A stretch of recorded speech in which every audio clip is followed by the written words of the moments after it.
Strategy मैं सिर्फ आपको एक लाइन में डिफाइन करना चाहूँगी, जो सब कर रहे हैं वो आपको करना है। इसके बारे में हम डिटेल में वीडियो में आगे बात करते हैं। Hello everybody, I am Aditi Goswami, I am working as an ESO in CSS। मैं CGL 2018 की एस्पिरेंट थी और अब वहाँ से एक सक्सेसफुल कैंडिडेट हूँ।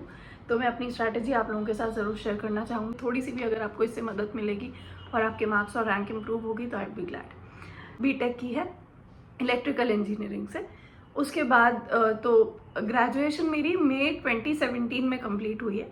इसके 2-3 महीने पहले CGL 2017 का फॉर्म निकला दिया और मेरा प्री बहुत छोटे से मार्जिन से क्लियर हो गया था। पेपर उस टाइम से मुझे इतना पता था, किरण की एक बुक है जिसमें प्रीवियस ईयर पेपर्स आते हैं, वो मैं सॉल्व करती चली गई। इनफैक्ट 2017 की भी बात बताऊं तो मुझे उस टाइम ऐसा लगा कि रीजनिंग से स्टार्ट करते हैं, रीजनिंग थोड़ी अच्छी है तो प्रीवियस ईयर क्वेश्चंस कर लेते हैं। तो this is where I started. अब इसमें मैं आपको एक इस बात का सॉल्यूशन बताना चाहूँगी, साथ ही साथ है कि आप कभी भी ऐसी ओरिएंटेशन लेस तैयारी ना करें। राइट, मेरी गलती रही कि मैंने उस टाइम मतलब गाइडेंस लेने की ज़रूरत फील नहीं करी। मेरा रिजल्ट आया मेंस का 2017 का और मेरा उसमें नहीं हुआ, तो that is when I decided कि मुझे यार ढंग से कोर्स करना पड़ेगा and this is not a very easy exam. तो ढंग से कोर्स करते हैं अपन। तो फाइनली यहाँ से जो मेरी जर्नी है वो 2018 CGL की शुरुआत की है वो यूट्यूब से की। उस टाइम अगर आप लोगों में से कोई उसका एस्पिरेंट रहा हो या उस टाइम से फॉलो कर रहा है तो बहुत ज़्यादा यूट्यूब चैनल्स नहीं हुआ करते थे। अभिनय और मुझे वो CGL 17 मेंस के आसपास ही पता चला था, तो वहाँ से मैंने जर्नी स्टार्ट की। तो 17 में भले ही मेरा सिलेक्शन ना हुआ हो मेंस में, बट उसने एक मुझे बहुत बड़ा जो है बोलते हैं ना कि एक कॉन्फिडेंस दे दिया कि यस, मैं अगर इतने से महीने की तैयारी में प्री क्लियर कर सकती हूँ तो मैं आगे का ही एग्ज़ाम क्लियर कर लूँगी। तो यहाँ से मैंने शुरू किया। रीजनिंग के लिए मैंने सिर्फ जो प्रीवियस ईयर पेपर्स होते हैं वो किए हैं। बहुत रेयर कोई कैलेंडर, क्लॉक, ऐसे कोई सब जो चैप्टर्स हैं जो मुझे वीक लगते थे तो उनको मैं क्या करती थी कि यूट्यूब से देख लेती थी, जिसमें वाईफाई स्टडी या ऐसे उस जो भी चैनल्स थे उनसे मैं देख लेती थी ये कुछ topics. This is all about reasoning. रोज़ का मैंने ये बना रखा था कि मुझे 10 मिनट या 15 मिनट, मतलब मैंने शुरू ऐसे किया कि 15 मिनट का मॉक देना है मुझे रीजनिंग का। फिर धीरे धीरे मैंने कहा कि 10 मिनट में इसको हमें अच्छे से ख़त्म करना है, तो मैंने उस चीज़ की ऐसे ऐसे प्रैक्टिस की। राइट, इंग्लिश का देखिए मैं आपको ये बताना चाहूँगी कि मैं इंग्लिश मीडियम बैकग्राउंड से हूँ, तो इंग्लिश मेरे लिए कोई इतनी बड़ी इशू नहीं रही है शुरू से ही। बट स्टिल जो याद करने वाली, रटने वाली चीज़ें होती हैं, लाइक वोकैब मेरी बहुत अच्छी नहीं थी, इडियम्स वगैरह हम यूजुअली यूज़ नहीं करते, तो ये सारी चीज़ों की जो मैंने प्रैक्टिस है वो किरण से की है। बहुत सारे क्या हैं, छोटे छोटे सोर्सेज को यूज़ किया है जो भी मुझे लगा कि जिनके बारे में एज एन बाकी के जो मेरे फ्रेंड्स वगैरह हैं जो प्रिपरेशन कर रहे हैं या यूट्यूब पे कमेंट्स वगैरह पढ़ के जो मुझे लगता था कि इन चीज़ों की तैयारी सब कर रहे हैं तो वो मुझे देखना है। राइट, उसके साथ में इंग्लिश में मैंने MB जो बुक है, MB पब्लिकेशन की एक बुक आती है जिसमें आगे बहुत सारे इडियम्स, फ्रेजेस, साइन, ये सब चीज़ें दी हुई है, वो सब पढ़ना शुरू किया। तो मतलब इंग्लिश में बेसिकली मैं आपको सच बताऊं तो मैंने मेंस तक एक भी बुक नहीं छोड़ी थी। इनफैक्ट SP बख्शी एक बुक आती है, I don't know if you have heard about it, but ये जब मैं प्रिपरेशन कर रही थी तो बहुत रेलेवेंट थी उस टाइम। तो मैंने वो मेंस प्री तक नहीं की थी, बट मैंने वो मेंस में उसको भी ख़त्म कर लिया था। तो देखिए, इतनी सारी बुक्स करने से फ़ायदा क्या होता है कि सब में सब कुछ नया नहीं होता। ऑलमोस्ट 60, 70, 80% सेम होता है, बट कुछ जो 20% नई चीज़ें मिलती हैं उससे एक तो हमारी जो पढ़ाई है वो ब्रॉड हो जाती है। दूसरा फ़ायदा हमें क्या मिलता है, रिविज़न, जिसको हम अलग से ऐड करें कि भाई मुझे ये बुक मैंने पढ़ी, अब इसको मुझे रिवाइज करना है, तो उससे फ़ायदा ये होता है कि हमारा रिवीजन भी साइड बाय साइड चलता रहता है और हमारे पास एक बहुत अच्छा मैटर जो है दिमाग में हमारे बन जाता है। तो इंग्लिश की मेरी ये स्ट्रैटेजी रही है। मेंस का देखिए, हालांकि मैं मैथ्स बैकग्राउंड से थी, बट स्टिल मैथ्स जो है मेरी बहुत ज़्यादा अच्छी नहीं है। मेरे इनफैक्ट जो मेंस में मार्क्स थे दैट वर 170 अराउंड, तो मेरे कोई बहुत ज़्यादा एक्स्ट्रा ऑर्डिनरी मार्क्स नहीं है।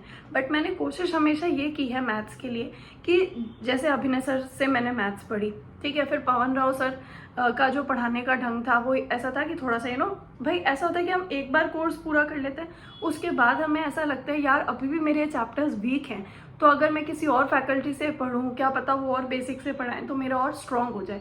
तो मेरी सिंपल यही स्ट्रैटेजी थी। मैथ्स में मैंने जो है पवन राव सर एंड ऑल्सो अभिनय सर, उसका बहुत सारे नोट्स बना के रखना, उन्होंने जो भी क्वेश्चंस वगैरह करवाए हैं वो सब कर लेना। इनफैक्ट मेंस तक जो भी हार्ड क्वेश्चंस की भी वो सीरीज डालते थे वो सब मैं करती थी। ऑल्सो मैंने कैट की भी बुक्स की हैं, वो है सर्वेश वर्मा, जो बुक थी, और वो भी मैंने की है।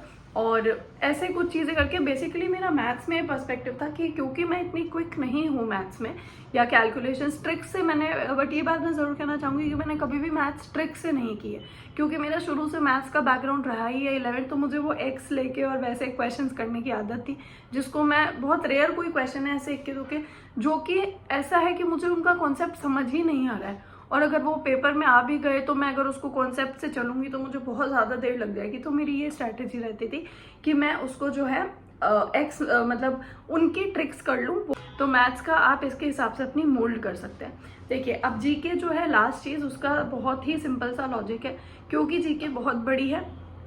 तो मेरा सिंपल पार्ट था कि जो प्रीवियस ईयर क्वेश्चंस है, किरण की जो मेरे टाइम पे बुक थी वो थी, उसमें 12,000 समथिंग क्वेश्चंस होते थे, अब वो इंक्रीज हो चुके होंगे, या जो भी किरण मतलब प्रीवियस ईयर पेपर की बुक चल रही है। मतलब जीके को बेसिकली मैंने 3 पार्ट्स में बांटा हुआ था। एक होती है, 3 नहीं 4 कहूँगी मैं। एक हो गया current affairs, then we have previous year question, then theory जो होती है कहाँ से, जो कि कोई स्लेब, जैसे आपने कोई कोर्स ले रखा है तो उसकी, तो मैंने कासिफ अंसारी सर का कोर्स लिया हुआ था जीके का, जिससे मैंने जब पूरी जीके करी एक बार, तो भी मैं आपको ये बात बताना चाहूँगी, शायद आपको इससे थोड़ा बहुत मोटिवेशन मिले कि ऐसा हुआ कि मुझे ऐसा लगा कि मैंने पूरा कोर्स अच्छे से कर लिया जीके का और मुझे बहुत कुछ याद है, बट स्टिल मेरे 50 में से 12 मार्क्स आए थे। एक बार हम लोग ने टेस्ट का, मैं बताऊँगी मैंने क्या किया आगे, तो उसमें मेरे 12 मार्क्स आए थे। तो इससे मैं कहना चाहूँगी कि जब तक आप किसी कोर्स को बार बार अच्छे से याद करके नहीं करेंगे, आपके मार्क्स में अगर इंक्रीमेंट आपके एक बार कोर्स करने से नहीं हुआ है तो डू नॉट गिव अप।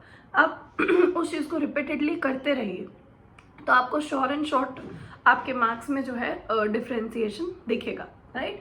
और चौथा जो है जीके का, वो मेरा पार्ट था स्टैटिक, जिसमें जो लार्जेस्ट शॉर्ट टेस्ट और ये सब। दूसरी बात यह है कि एक स्पीडी पब्लिकेशन की बुक आती है इनफैक्ट, उसमें रेलवे के जो होते हैं सारे प्रीवियस ईयर क्वेश्चंस होते हैं जो रेलवे वाले एग्जाम्स में आए हुए होते हैं, एंड ऑल्सो बीच में कुछ, उसमें आप बुक अगर खरीदेंगे, कभी देखेंगे किसी के पास हो तो उसमें क्या होता है कि बीच में जो है कुछ स्टैटिक पॉइंट फैक्ट्स लिखे रहते हैं।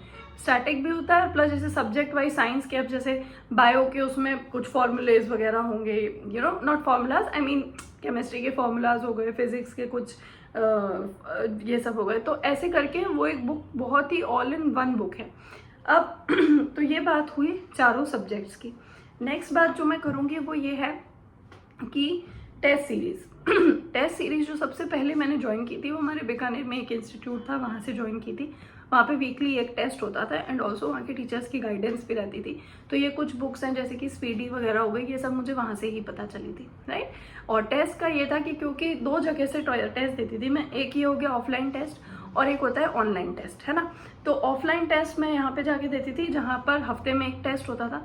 तो मेरी स्ट्रैटेजी इसमें सिंपल थी कि हमें क्या करना है कि टेस्ट जो भी आप हफ्ते में एक दिन दे के आ रहे हो, आपका जो भी चीज़ें मतलब मेरी गलत होती थी, जैसा कि मैंने मेरे मॉक टेस्ट वाले वीडियो में बताया हुआ है कि मैंने कॉपी बना ली थी जिसमें मैं नोट डाउन करती थी कि क्या क्या चीज़ें गलत हुई है, क्या क्या चीज़ें कैसे हैं।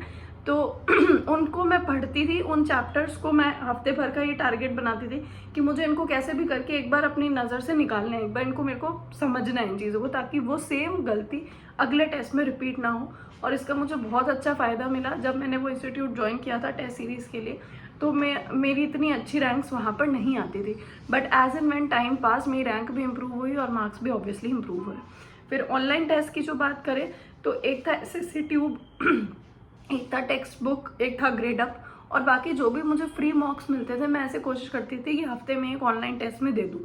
फिर जैसे जैसे क्या हुआ, एग्ज़ाम का टाइम मतलब पास में आया तो मैंने ऑनलाइन टेस्ट इंक्रीज़ कर दिए और ऑफलाइन ऑटोमेटिकली हफ्ते में एक ही होता था, तो वो इतना बड़ा इशू नहीं था मेरे लिए, मैं ऐसा करती थी। So this was my strategy to prepare. I hope इसमें से कुछ ऐसी लाइन्स होंगी जो आपको मदद करेंगी। और जो मैंने वीडियो के शुरू में बोला है कि जो सब कर रहे हैं वो आपको करना है। देखिए, एक कंपटीशन एग्ज़ाम है, बहुत बड़े स्केल पे इसमें स्टूडेंट्स बैठते हैं, तो आप ये चाहें कि मैं एक बुक करके चला जाता हूँ या चली जाती हूँ और इससे मेरा सिलेक्शन हो जाएगा, तो I don't think it's possible. आपको आप किसी ऑफलाइन कोचिंग में जाते हैं, आपने कोई ऑनलाइन बैच कर रखा है, उसमें लोग जिन भी बुक्स की बात कर रहे हैं, एटलीस्ट आप एक बार उस बुक को देखें कि क्या उसमें कुछ ऐसी रेलेवेंस की चीज़ है जो आपने मिस कर दी है। यही मेरी सिंपल स्ट्रैटेजी थी। जैसे मुझे जो मेरी ऑफलाइन कोचिंग थी वहाँ से पता चला कि स्पीडी नाम की एक बुक है जो लोग जीके के लिए कर रहे हैं, तो ऐसा नहीं था कि मैं स्टक हो गई कि मैंने तो एक कोर्स ले रखा है थ्योरी वाला, अब मुझे कहीं और का नहीं पढ़ना। तो मुझे लगता है इस मामले में आपको you need to be little flexible, कि आपको बुक्स जितने ज़्यादा से ज़्यादा बुक्स, और मतलब ये भी नहीं है कि आप इतना लंबा अपना कोर्स कर ले कि आप उसको रिवाइज ही ना कर पाए। जैसे मैथ्स के लिए मैंने जो बुक करी थी, एक किरण हो गई प्रीवियस ईयर की, एक मैंने आपको कैट की बताई, और एक महेश मिश्रा नाम की बुक आती थी अर्थमेटिक के लिए। Is all about my strategy. Thank you so much, I hope you like this video. Do comment, आपको कुछ अच्छा लगा कुछ बुरा लगा प्लीज़ बताइए, and thank you so much for watching.